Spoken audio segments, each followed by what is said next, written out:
Baik, kita lanjutkan ya. Tadi sesi sebelumnya kita sudah berhasil membuat fungsi untuk melakukan koneksi ke database MySQL, tepatnya di tabel apa tadi? Tabel TBMHS ya, database-nya VS mahasiswa. Nah, selanjutnya kita akan menampilkan data dari tabel TB mahasiswa ini ke Visual Studio. Nah, karena kita akan menampilkan data dari tabel, maka eh, metode koneksi ini perlu kita ubah ya, karena kalau ini kan eh, nanti akan muncul terus message box-nya ya. Kalau misalnya terkoneksi muncul, berhasil terkoneksi, kemudian baru muncul data kalau gagal. Jadi kita akan ubah ini.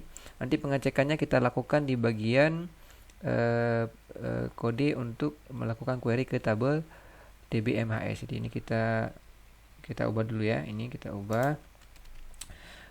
Kita sederhanakan menjadi seperti ini. Public static MySQL connection, nama metodenya buka koneksi sama kayak tadi ya. Kemudian di sini kita berikan parameter koneksinya sama seperti tadi juga. Kemudian di sini kemudian kita return ya, kita return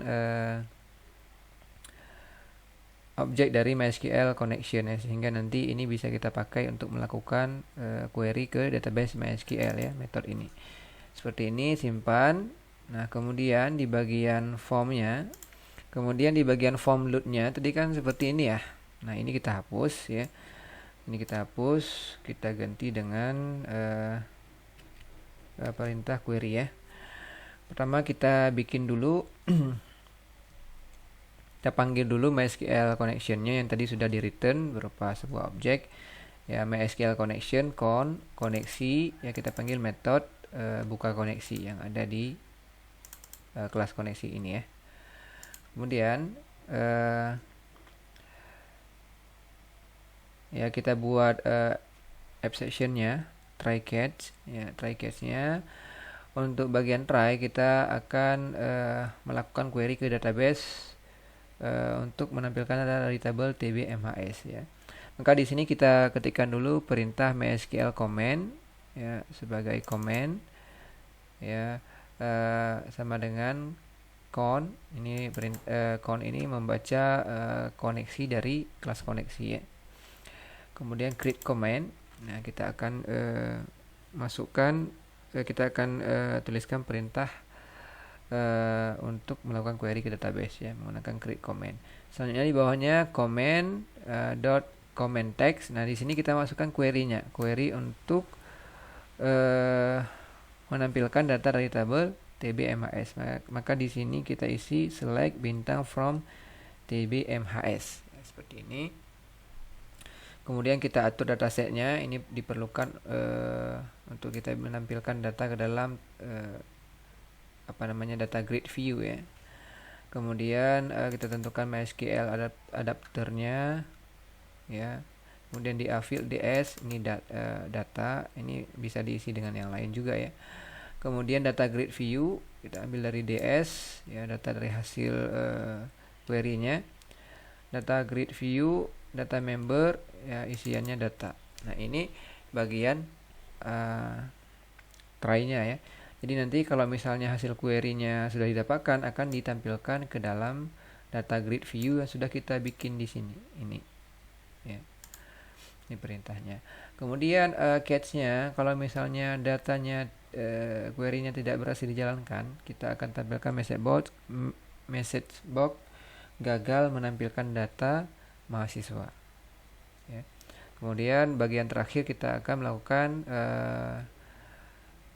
close koneksi ya, dengan perintah con.close. Ini untuk menutup koneksi ke database MySQL. Nah, seperti ini kita save. Kemudian coba kita start ya, kita jalankan.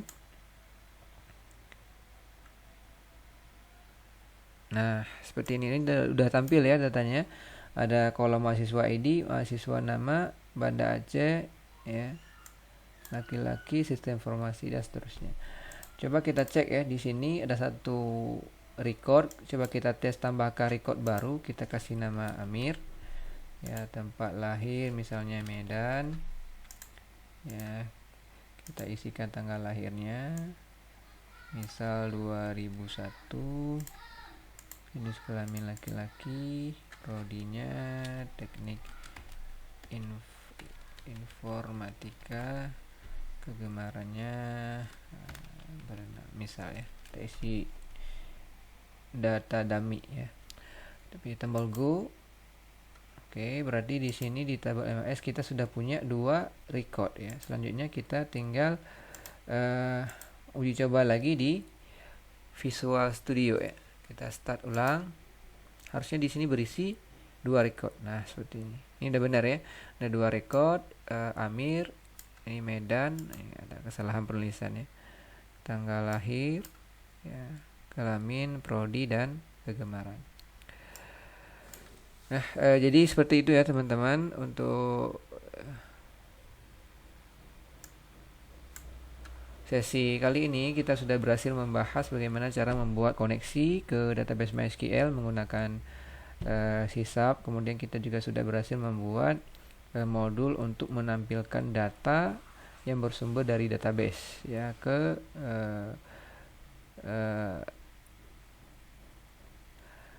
form layout ya yang sudah kita rancang menggunakan grid view ya, menggunakan grid view.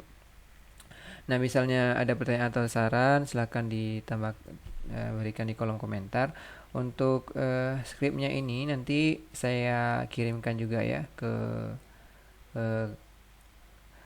di bawah descriptionnya. Silahkan teman-teman download ya source code dari form.js dan juga source code dari koneksi.js nya ya. Mudah-mudahan bisa dipahami. Saya akhiri. Assalamualaikum warahmatullahi wabarakatuh.